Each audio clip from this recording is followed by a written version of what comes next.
céus nascem no céu.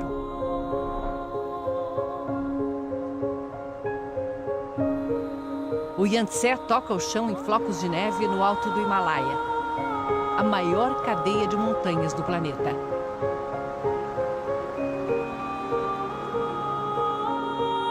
Antes de ser rio, o Yangtze é geleira.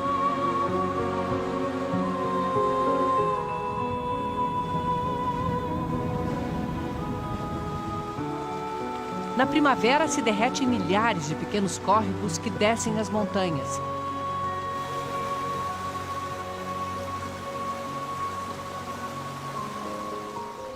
Nas áreas mais baixas, o degelo forma alagados, pequenos paraísos para as aves migratórias.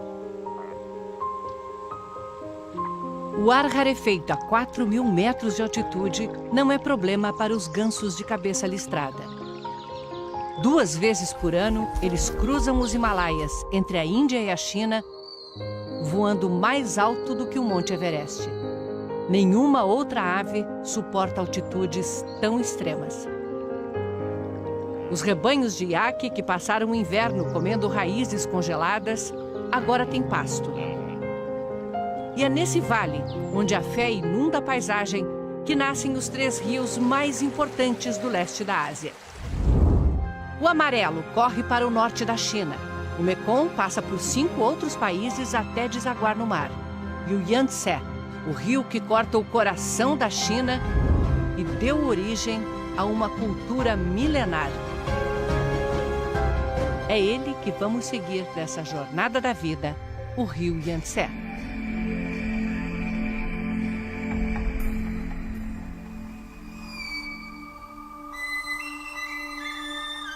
Estamos em Yushu, província de Qinghai, parte do antigo Tibete. No alto das montanhas, bandeirinhas de oração. Em cada uma está escrito um mantra. As palavras de Buda para serem levadas pelo vento. Nas paredes de pedra, os mantras são como guardiões desses vales de clima caprichoso, onde o tempo muda muito rápido.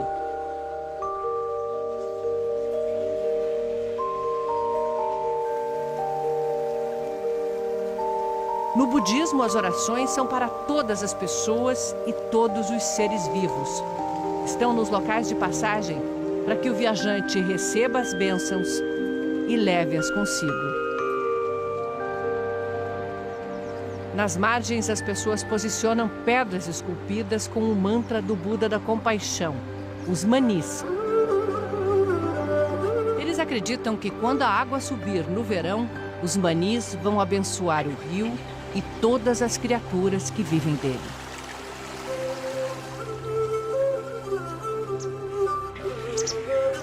Este é o primeiro lugar onde o Yangtze já tem corpo de rio e vai ganhando mais volume a cada riacho de águas limpas que alcança suas margens. É preciso muita proteção para a vida dura no Himalaia. O dono da casa nos recebe na porta com a tradicional manta de boas-vindas.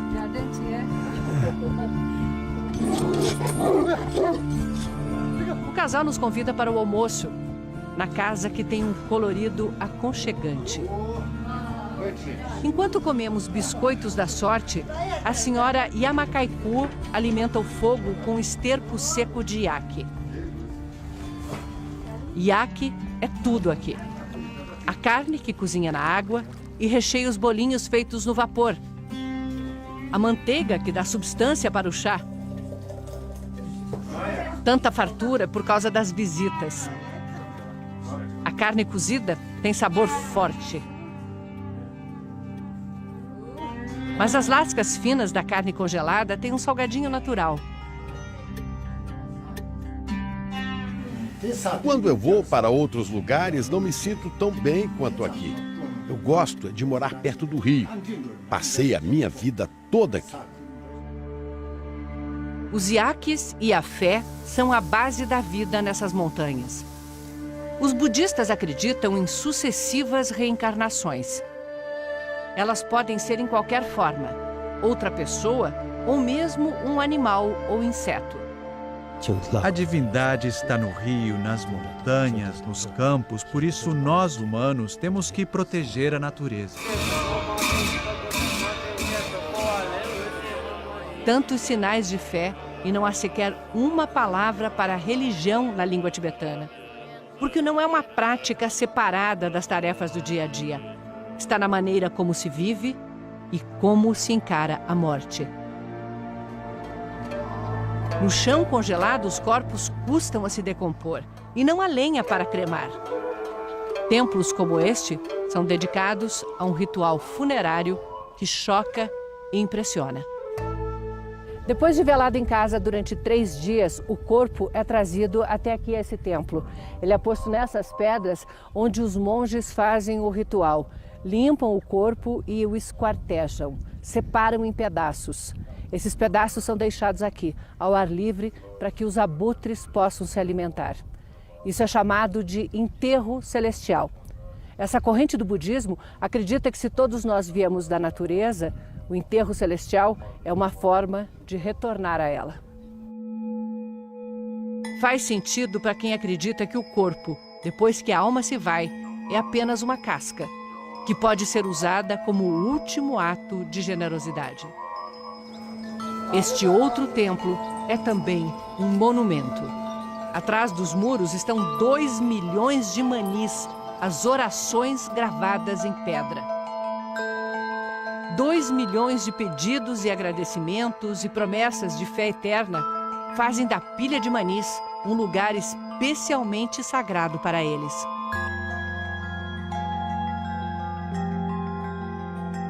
Os fiéis peregrinam ao redor do prédio, sempre em sentido horário.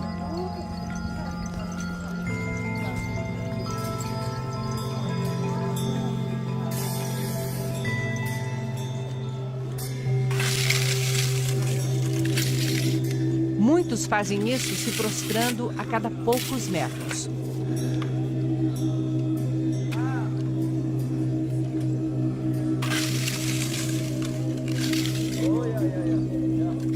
Multiplicam as preces, girando mantras que levam nas mãos, ou as centenas de rodas de oração que cercam o templo.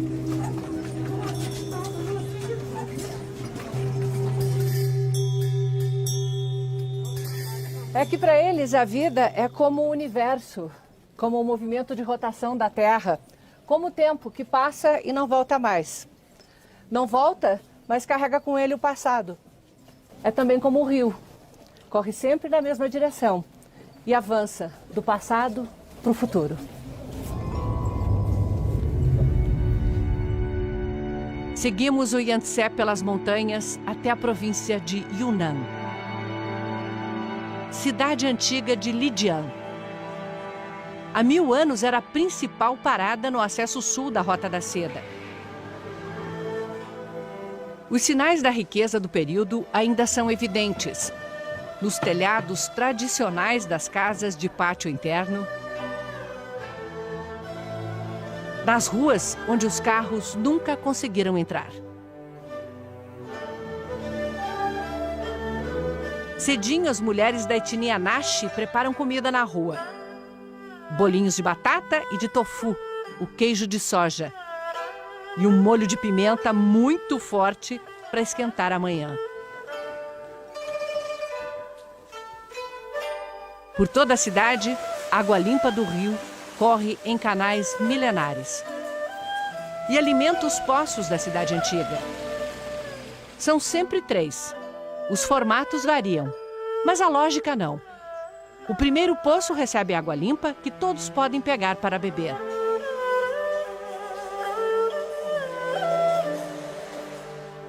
O segundo, de água ainda pura, serve para lavar os alimentos.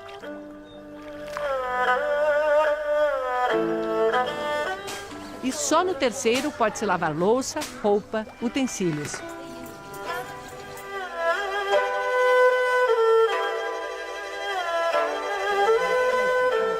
O incrível é que a água encanada chegou a praticamente todas as casas aqui da cidade histórica há alguns anos. Só que essa é uma tradição de 8 séculos E as pessoas ainda confiam mais na água dos poços do que naquela que sai da torneira. O povo Naxi desenvolveu uma cultura rica que quase desapareceu, mas começa a ser resgatada. Num casarão, mulheres reunidas em torno dos fios de seda. Uma escola de bordados. Mulheres pobres do campo passam meses aqui aprendendo a técnica. A professora se emociona quando fala sobre o impacto que a chegada de uma bordadeira tem numa vila do interior. Se isso significar uma ajuda financeira para elas, então o nosso trabalho se cumpre.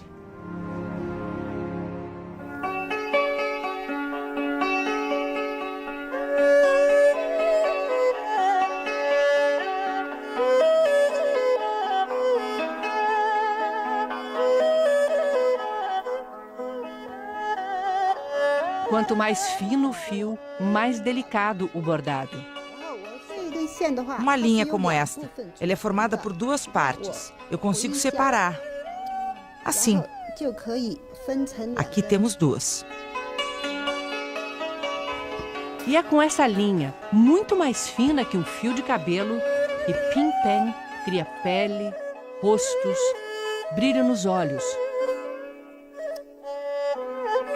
Os bordados que já cobriram mantos de imperadores são objeto de desejo dos novos milionários da China. Muitos quadros chegam a custar mais de R$1 milhão.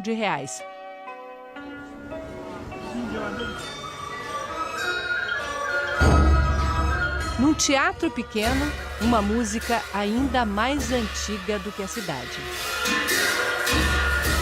Alguns dos instrumentos só existem aqui. A música de orquestra Naxi já foi o deleite de uma cultura na qual as mulheres cuidavam dos negócios e os homens só se dedicavam às artes. Todos os músicos estão na faixa dos 70 anos. A música Naxi vai viver enquanto eles fizerem ecoar esses acordes nas margens do Yangtze. Nas curvas perigosas do rio, os povos antigos construíam torres que serviam como faróis para os navegantes. Mas os chineses se sentiam protegidos de formas mais misteriosas.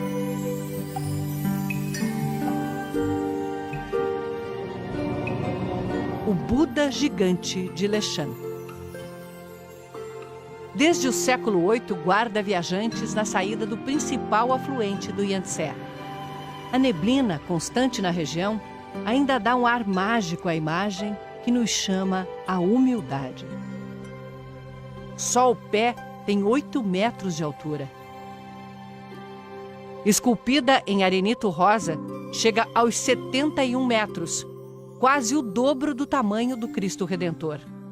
E resiste ao tempo por causa de um sofisticado sistema de drenagem, calhas por entre os cachinhos de cabelo, projeto do monge que idealizou a escultura. Até hoje, quem passa aqui presta homenagens a ele. Diz a lenda que o governante local ameaçou cegá-lo se ele não pagasse propina da obra. Em resposta, o monge furou os próprios olhos para provar sua virtude. Morreu pouco depois e a escultura levou 90 anos para ficar pronta. É um eterno símbolo anticorrupção. 1.200 anos depois, as águas revoltas que o Buda deveria domar estão calmas, mas graças a outras construções gigantescas.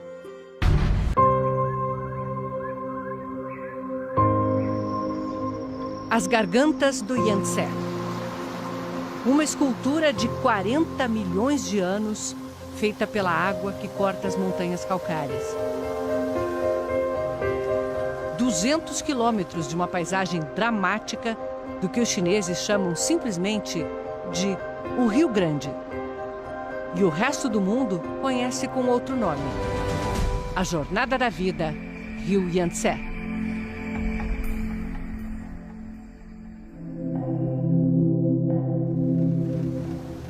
Nas Três Gargantas, espremido entre as montanhas, o Yangtze é o rio mais profundo do planeta. Suas famosas corredeiras viraram calmaria desde que foi represado.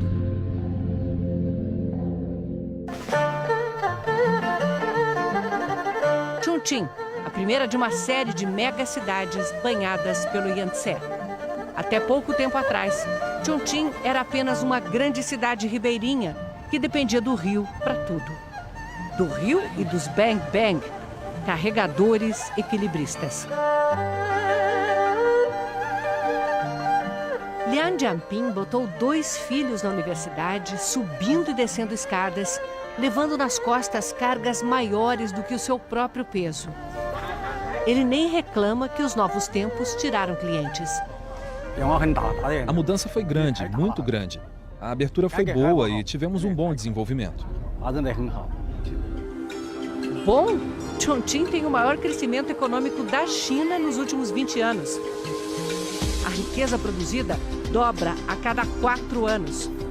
Praticamente toda a cidade foi posta abaixo e reerguida num sem fim de arranha-céus para acomodar 18 milhões de moradores. Chongqing tem pressa. Viadutos e pontes que se cruzam e se confundem. 300 quilômetros de metrô, 100 deles em monotrilho suspenso.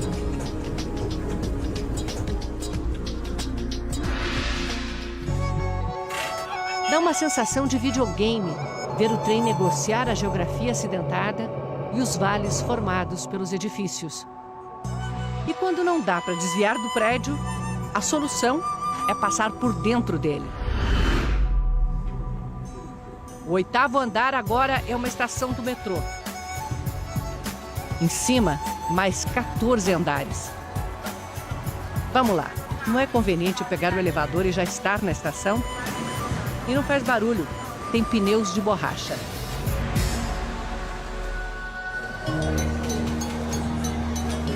Na China, a expressão para multidão é montanha de gente, mar de gente. Principalmente nos lugares de lazer em fins de semana. Na cidade histórica de Chongqing, o programa é comer pimenta. Dá forte. O preparo do macarrão já é um show.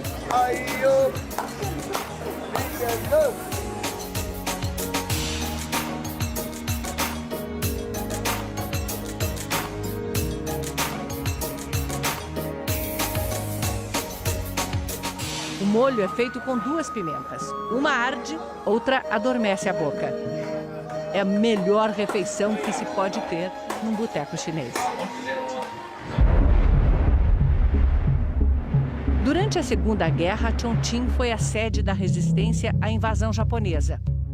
Aqui, a quase 2.000 quilômetros do litoral, operavam os famosos Tigres Voadores, um esquadrão de pilotos americanos que defendeu as rotas de abastecimento da China e ajudou a conter as forças japonesas. Conseguiram. Os japoneses invadiram Xangai na boca do Yangtze em 1937, mas nunca conquistaram este ponto do rio.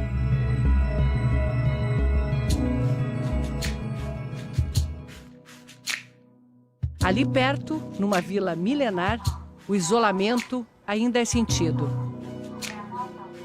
Na rotina lenta dos moradores que preparam a antiga receita de amendoim com anis. Nas ruazinhas onde os séculos passaram sem trazer impacto. Pois essa cidadezinha, durante a Segunda Guerra Mundial, foi um grande centro da cultura chinesa. Universidades inteiras se mudaram para cá, com alunos e professores, e continuaram as aulas normalmente. Até os tesouros da Cidade Proibida ficaram escondidos aqui, no coração da China, bem longe do litoral, que estava sendo bombardeado pelos japoneses. Domingo no parque. Chineses adoram atividades ao ar livre.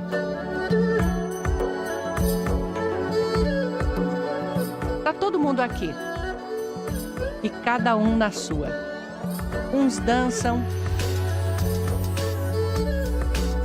Outros escrevem com água poemas que evaporam antes de se chegar ao último verso. tanta gente que um alarme avisa quando o nível de decibéis passa do suportável. Na casa de chá, o que acompanha uma xícara quentinha é limpar o ouvido. Assim, na frente de todo mundo. Eu tô com a sensação de que eu não devia estar fazendo isso.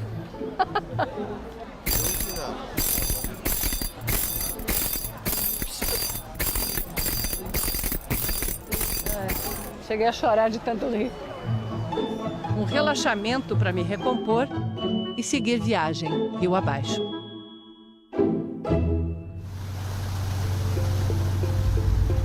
O vai e vem de cargueiros não para nem na maior hidrelétrica do mundo. 3 Gargantas, uma obra de números impressionantes. 1,5 milhão de pessoas reassentadas, 600 quilômetros de rio represados, 180 metros de altura. E o que acontece quando um navio desse tamanho, pesando 3.000 toneladas, 87 metros de comprimento, 15 de largura, levando 1.000 passageiros, chega a esse paredão de concreto? Pega o elevador. O piloto reduz a velocidade numa aproximação cuidadosa. A impressão é de que o barco não cabe nesse espaço. A cancela sobe enquanto uma comporta submerge.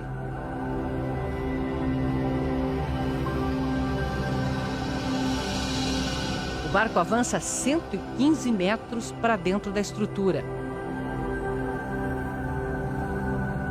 Aí é que nos damos conta. O rio está lá embaixo, a 113 metros, altura de um prédio de 35 andares. O navio, e nós dentro dele, estamos numa espécie de bacia de água, que vai começar a descer. Desenhado por engenheiros alemães, o elevador usa contrapesos regulados com água para subir e descer. A descida é extremamente suave. Nos fundos, já vemos a comporta que segura a água lá em cima. Na frente, só a paisagem.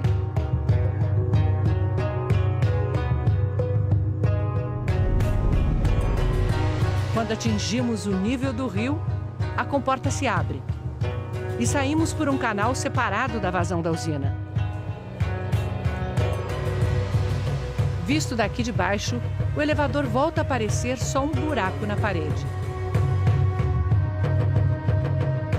Na neblina, mal se vê a entrada das eclusas, por onde sobem e descem os navios de carga.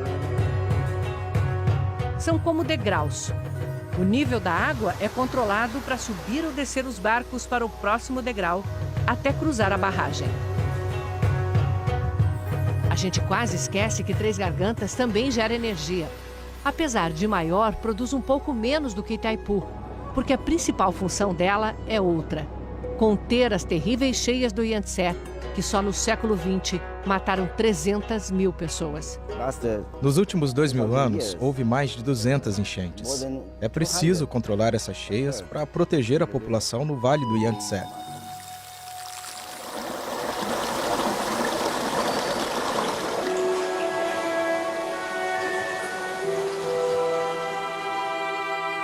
Entre tantas montanhas, uma ajudou a formar a alma do povo chinês. Wudanshan. Há 2.000 anos, um novo tipo de religião começou a tomar forma aqui: o taoísmo. O dia amanhece com as orações ritmadas. No altar não há deuses, mas figuras que representam personagens que tiveram vidas exemplares.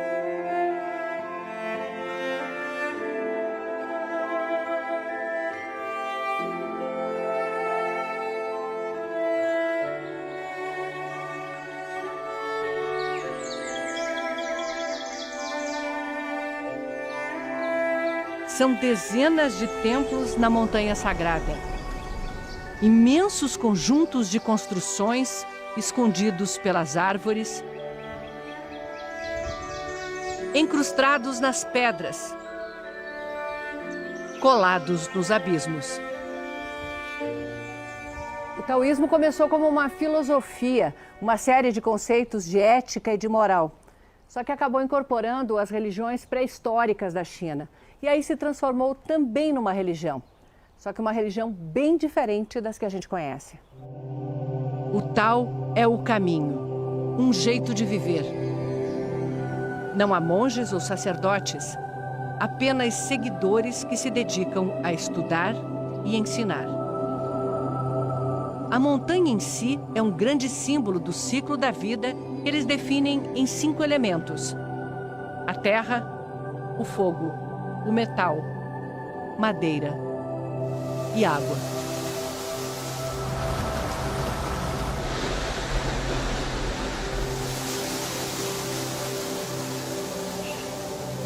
Bandos de macacos rezos naturais da montanha circulam pelos templos.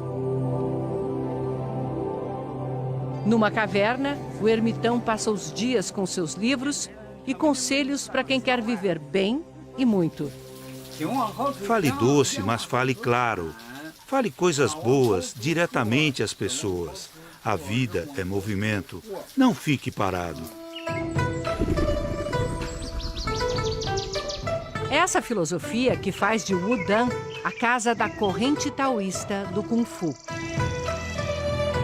Desde a base até o alto, há dezenas de escolas. Internatos onde os discípulos treinam 10 horas por dia. E os mestres, todos os dias, redefinem a perfeição. O Kung Fu de Wudang tem um estilo próprio. Inspirado nos movimentos de animais, até as armas são maleáveis. Nesse Kung Fu, a delicadeza vence a força. E faz nascer outra arte marcial, o Tai Chi Chuan. Os chineses chamam de poesia em movimento, que um monge taoísta desenvolveu aqui buscando saúde e longevidade. É a luta das sombras. Os movimentos representam o Yin e o Yang, um conceito taoísta de que há dualidade em tudo. O quente e o frio, o cheio e o vazio, o lento e o rápido. O oposto te define.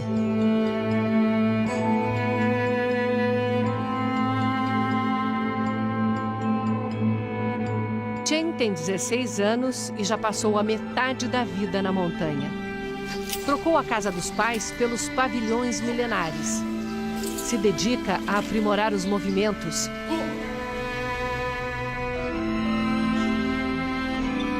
Mas sabe que a resposta pode estar no imenso desafio da quietude.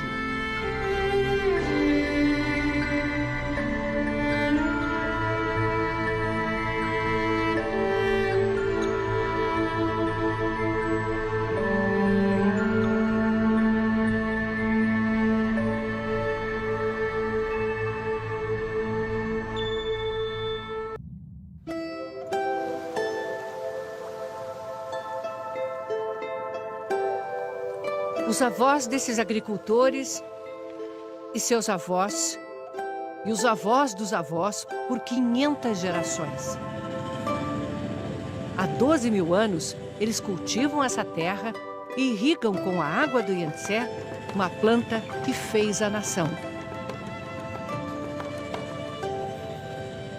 A China começou a se tornar uma civilização quando os povos que viviam aqui, no médio vale do Yangtze, descobriram como cultivar essa gramínea. Até hoje, o grão produzido por ela é um dos principais alimentos consumidos no planeta, o arroz. Estamos na província de Hubei, centro da China. Um novo sítio arqueológico acaba de ser encontrado. Os restos de uma fábrica de cerâmica de mais de 4 mil anos. Camponeses treinados fazem o trabalho de recuperação das peças. milhares e milhares delas. Para que eles fabricavam tantos copos? Para fornecer aos moradores de uma grande cidade de mais de 100 mil habitantes que existia nas margens do Yangtze. Os prédios feitos em barro cru, como este galpão, já desapareceram. Aqui era um centro de produção e comércio de arroz. Cada vez que encontramos um artefato novo, cada vez que realizamos uma nova descoberta, a sensação é de que avançamos mais um passo na nossa história. O professor Li é arqueólogo da equipe que junta as peças para desvendar a história do arroz. A maioria foi para a Universidade de Pequim, mas ainda há aqui rocas de fiar, figurinhas de animais, vasos e potes. Dentro de um deles estavam os fósseis de grãos de arroz mais antigos do mundo. Desde aquela época, em torno de 12 a 15 mil anos atrás, pode-se dizer que a renda fixa vinha principalmente do rio. É quando foram feitos os primeiros canais de irrigação. O cultivo do arroz já era feito em canteiros alagados. Quando surgiu a escrita, a palavra meio, centro, foi representada como um campo de arroz cortado por uma linha. É essa palavra que forma o nome da China, o Império do Meio.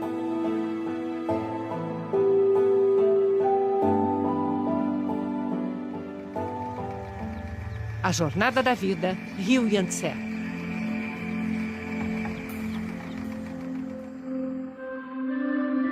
Sem arroz, a China não seria a China. E por isso, ele sempre esteve no centro da história. Depois da Segunda Guerra, o país mergulhou numa guerra civil. Os comunistas, liderados por Mao Tse-tung, venceram em 49. A agricultura passou a ser coletiva. Todos trabalhavam e a produção ia para o governo. Um plano conhecido como o Grande Salto Adiante incentivou agricultores a derreter suas ferramentas para que as indústrias tivessem aço. A consequência no campo foi devastadora. Estima-se que a fome tenha matado entre 20 e 50 milhões de chineses. Com a morte de Mao Tse-tung no final dos anos 70, Deng Xiaoping começou uma série de reformas econômicas que fariam da China a segunda maior economia do mundo.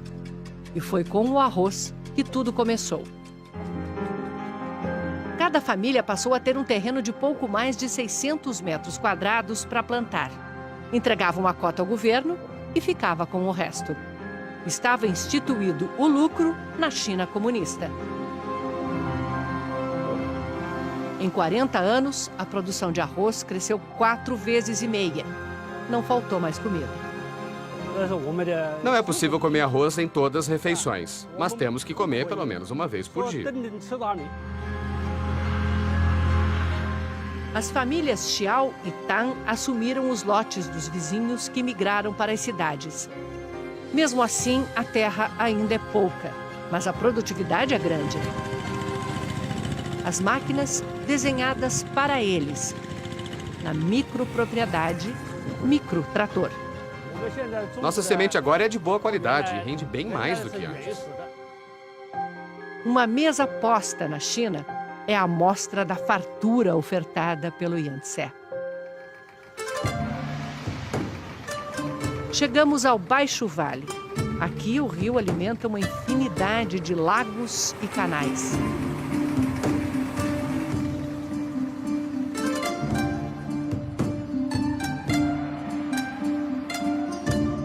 Yong Qian tentou a vida em terra firme.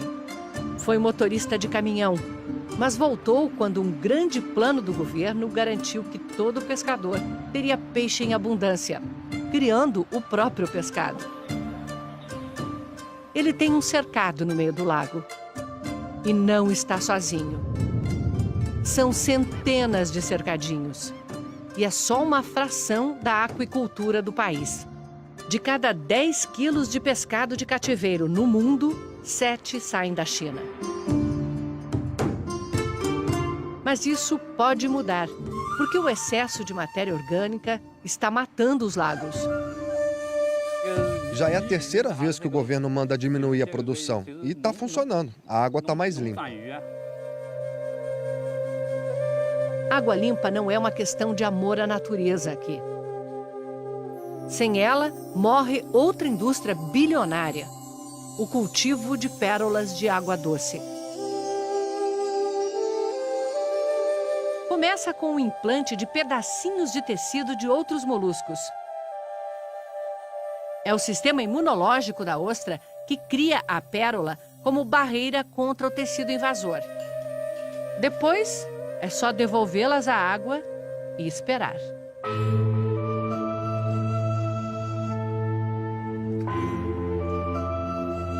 Acompanhamos o produtor Xin Yuan Ji num dia de colheita.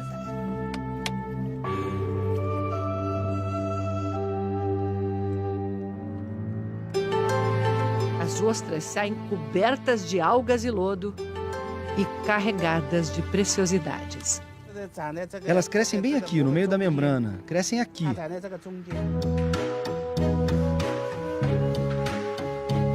Olha o tanto de pérolas que está saindo daqui. E tem mais do outro lado.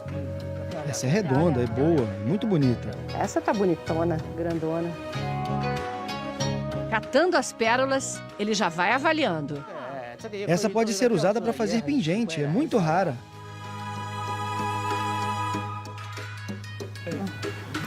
Achei mais uma. E o senhor Di conta, orgulhoso. 28 pérolas dentro de uma ostra só. Uma ostra cultivada durante 5 anos, 5 a 6 anos, tem praticamente um colar inteiro. Agora pense nisso em grande escala. Pérolas contadas não por colares, mas por toneladas, separadas por tamanho, brilho, cor. Transformadas em joias, vendidas em shoppings especializados. Exportadas rendem $1 bilhão por ano ao país. Com muito investimento em pesquisa, a qualidade fica cada vez melhor. São pérolas para as massas, um luxo que a classe média pode pagar. Nesse cenário, nasceu a ópera de Suzhou. Comecei a estudar ópera com 13, foram 6 anos de estudo.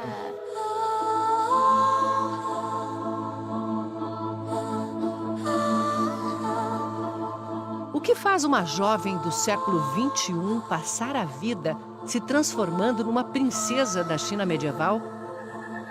Como posso explicar? A ópera é uma beleza. O figurino, os adornos de cabeça, a maquiagem, é tudo muito lindo. 6 dias por semana, ela enfrenta 3 horas de preparação. É a princesa que supera o tempo e a morte pelo amor de um jovem estudante. Hoje, a apresentação é só um ato.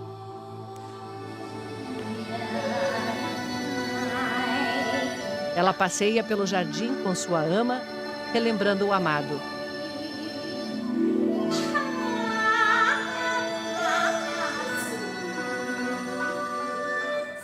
A ópera inteira tem 55 cenas e dura 22 horas. Era a novela da China antiga.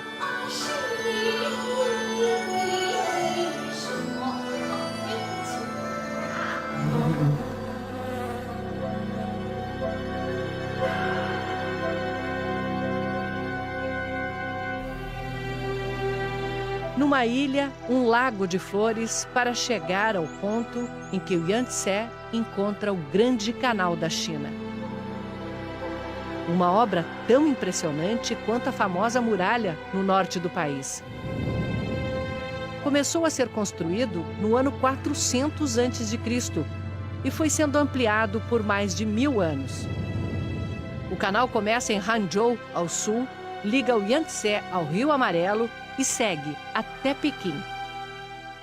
O Grande Canal aparece nos relatos de Marco Polo, que teria sido o primeiro europeu com permissão para viajar pelo interior da China. Isso no século XIV. Naquela época, já havia no Grande Canal 11 mil barcas a serviço do imperador, transportando o arroz plantado às beiras do Yangtze para as tropas que defendiam a fronteira norte, a 1.700 quilômetros de distância. O canal garantia o transporte sem os perigos do mar aberto. Os milênios se passam e ele continua sendo usado intensamente. Uma prova da vocação chinesa para grandes obras.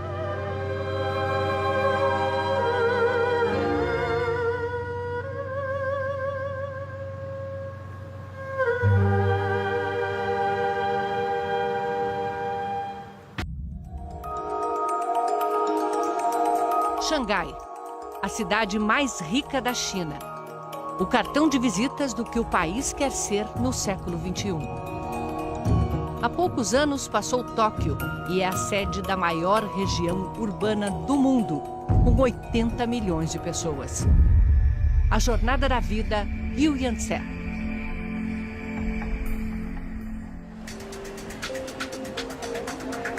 A estação do Gaotie, trem-bala em Suzhou, está movimentada.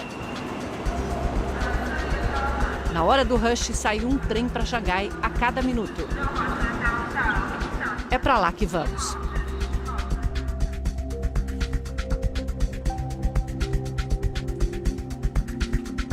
É melhor acordar que a viagem é curta.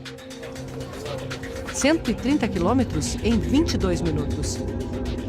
Velocidade máxima de 350 por hora. Em 10 anos, a China construiu 26 mil quilômetros de linhas de trem-bala e chegará a 30 mil em 2020. Mas como constrói tão rápido? Com as mega máquinas. Essa é apelidada de monstro de ferro. 92 metros, 580 toneladas, 64 rodas. Instala novas seções de viadutos de estrada de ferro a cada poucas horas.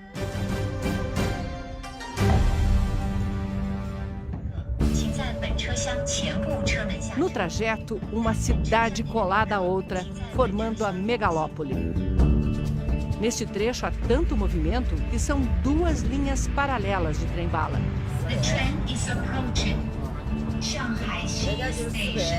E no centro de tudo, Xangai. O nome quer dizer a beira-mar, a cidade na foz do Yangtze. A cidade foi um grande mercado financeiro nos anos 30, quando era sede das ocupações estrangeiras. Era a Paris da Ásia. Símbolo de opulência e decadência. A ocupação japonesa, em 37, destruiu boa parte de Xangai. Mas a cidade ainda guarda o glamour da arquitetura europeia no Bund, às margens do rio Huangpu, um braço do Yangtze.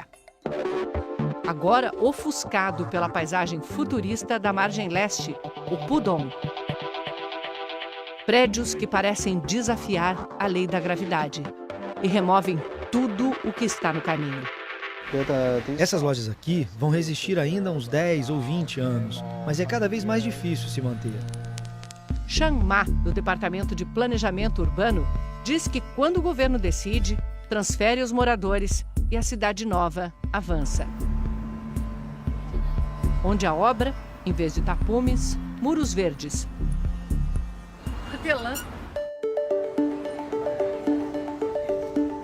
O comércio é vibrante. Há 15 anos, os chineses não conheciam cheque nem cartão de crédito. Agora pagam tudo pelo celular, que funciona como cartão de débito. Seja no quiosque da esquina ou nas grandes lojas de departamentos.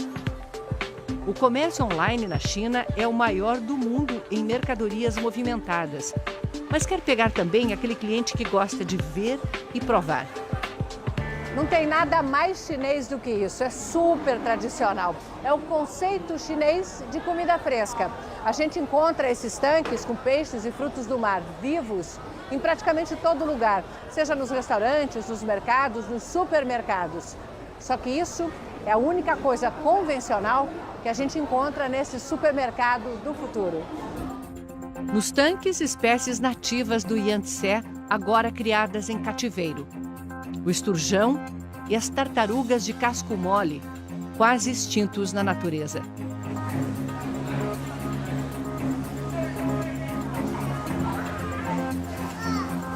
Se o cliente quiser, a cozinha prepara na hora para ser consumido aqui mesmo. As informações da mercadoria podem ser escaneadas pelo celular. Me disseram que esse café aqui é do Brasil, então é só escanear o código de barras. Pachi, que é Brasil, está confirmado. Vou levar esse aqui. Você escolhe, põe na cesta e viaja pela loja. E as compras seguem direto para a entrega em sua casa, em menos de 1 hora. Nesta loja piloto, uma experiência de compra completamente diferente. Na entrada, você apresenta o celular e passa pela câmera de reconhecimento facial. Não tem nenhum funcionário. Somos observados por muitas câmeras, mas elas não estão preocupadas com furto. Tem software de inteligência artificial que estuda o comportamento do cliente. Um sorriso dá um desconto. Um truque para aumentar o estoque de imagens e aprimorar o reconhecimento. Agora vem a parte mais fácil da compra. É só sair da loja, porque quando a gente passa por esses sensores aqui, eles identificam os produtos que a gente está carregando. Aí a gente olha para a câmera, ela vê quem fez a compra e o valor total já é descontado direto da sua conta bancária. Reconhecimento facial está em toda parte na China. São 200 milhões de câmeras em todo o país.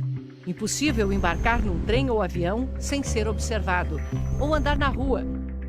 Nos lugares sensíveis, elas se multiplicam. Checam também as placas de carro, comportamento dos veículos, confrontando o conceito de que, ao enriquecer, a China ficaria mais democrática e aberta. A verdade é que o desenvolvimento econômico e as novas tecnologias estão ajudando o Partido Comunista a se perpetuar no poder. A China hoje está se tornando um grande estado de vigilância, um Big Brother com 1,4 bilhão de participantes. E um governo que vê tudo e sabe tudo é um governo que controla tudo. Sem leis de proteção à privacidade, o governo dá às empresas acesso ao banco de dados com informações de toda a população. Big Data é o segredo da liderança chinesa nessa área. E ficou evidente há poucos meses quando um homem procurado pela polícia foi reconhecido num show em meio a 60 mil pessoas. A imagem dele foi checada em um banco de dados em menos de 0,0001 segundo. Por isso, ele foi encontrado tão facilmente. James Wong coordena uma equipe de 6 mil engenheiros que pesquisam inovações na maior empresa de câmeras de vigilância da China. Eles fazem uma demonstração do produto. Todo mundo que está ficando verdinho é porque foi reconhecido pelo sistema, porque eles estão no banco de dados, mas eu não estou, então eu continuo com esse quadrado vermelho no rosto. Mesmo assim, a câmera está identificando algumas coisas a meu respeito. Vamos ver o que é. Sabe que sou mulher e, depois de alguns minutos, acerta também a minha idade e altura. A China abraça inovações tecnológicas e soluções baratas. Hoje a cidade tem 1,5 milhão de bicicletas de aplicativo. Elas fazem parte do sistema de transporte urbano, ligando distâncias de 1 ou 2 quilômetros até o metrô.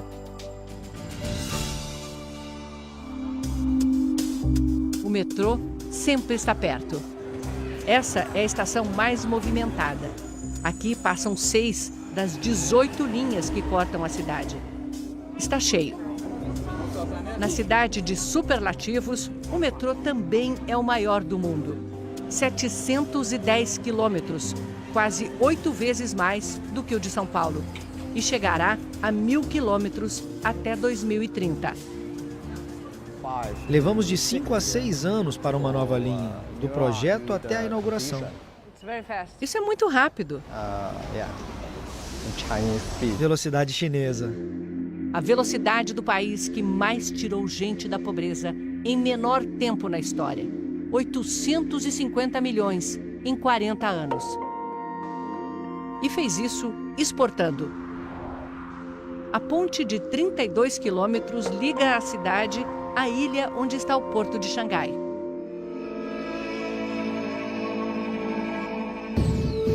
Não se surpreenda, também é o maior do mundo.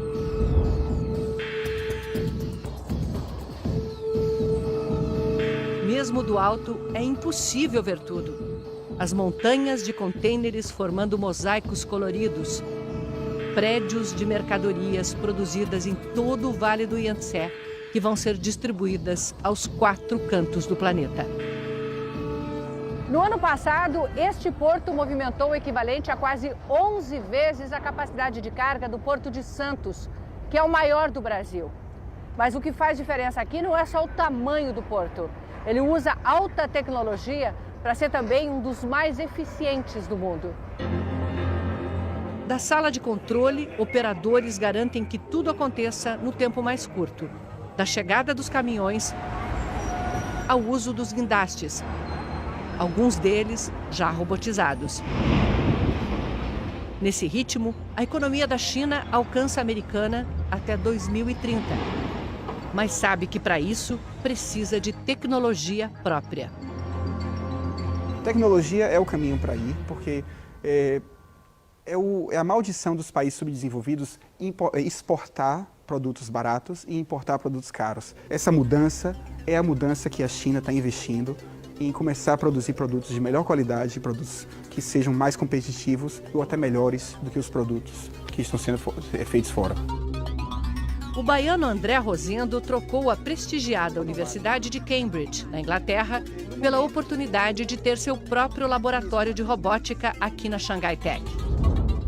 Um campus novinho em folha, voltado à inovação. Só tem alunos de pós-graduação. A China forma mais de 8 milhões de universitários por ano. E pensar que as universidades ficaram fechadas por uma década na Revolução Cultural, quando professores foram humilhados, torturados e mortos, porque o conhecimento era visto como um desvio da burguesia. Hoje, a China recruta professores no mundo inteiro, atraídos pela abundância de recursos. É muito dinheiro para pesquisa.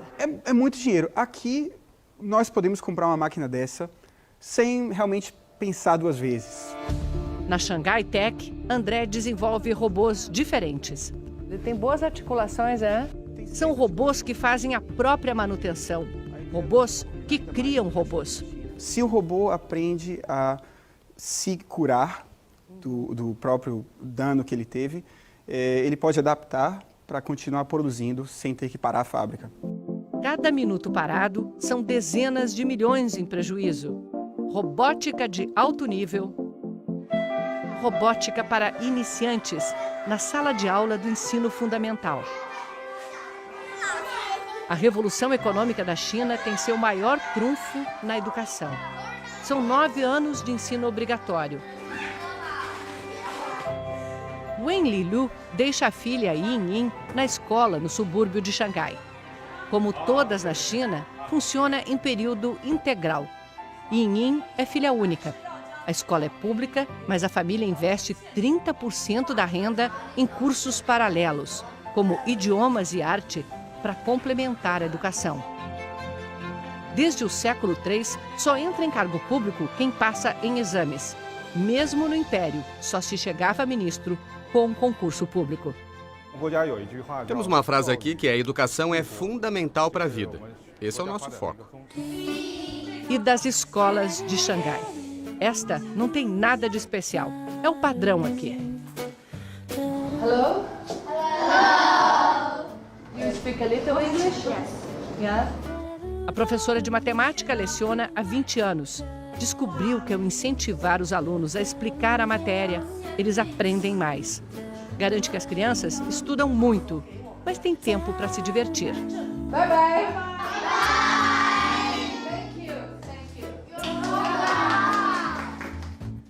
A diretora explica que a escola tem autonomia, mas precisa apresentar resultados. Temos uma avaliação mensal e semestral dos professores. O professor recebe pelo desempenho dele em sala de aula e pelo desempenho dos alunos.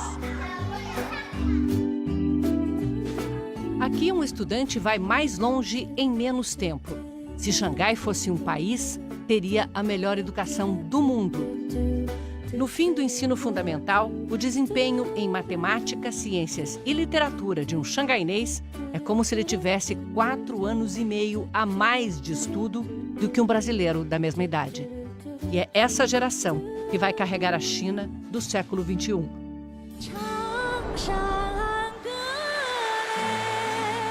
Um país que avança para o futuro, como o Yangtze desce do Himalaia, carregando o seu passado,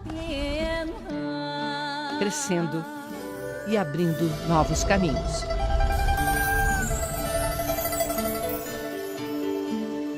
A Jornada da Vida e o Yangtze.